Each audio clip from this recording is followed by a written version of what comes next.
అందుకే ఆంధ్ర క్రైస్తవ కీర్తనలో, పురాతనమైన కీర్తనలో మంచి పాట స్టార్ట్ అవుద్ది. ఆ పాట ఏంటో తెలుసా? అపరాధిని యేసయ్య. ఎంత బాగుంటుందండి అసలు. అపరాధిని ప్రభువా, నేను అపరాధిని. ఏమని పాపను, ఏమని వర్ణించును, ఏమని నిన్ను పొగడడానికి నాకు అర్హత లేదు. అపరాధిని యేసయ్య, చాలు చూపించు.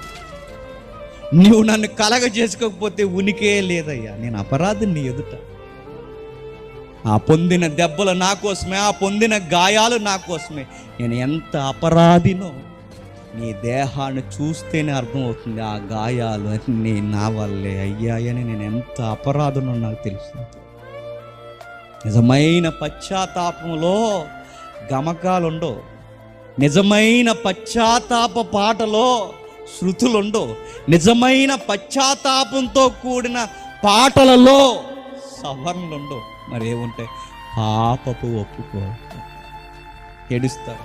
నిజమైన ఒప్పుకోల్లో దుఃఖ స్వరము, విరిగి నలిగిపోయిన స్వరం తప్ప ఇంకేముంది. అందుకే మనం అందరం ఆత్మ విషయంలో బాలేదు.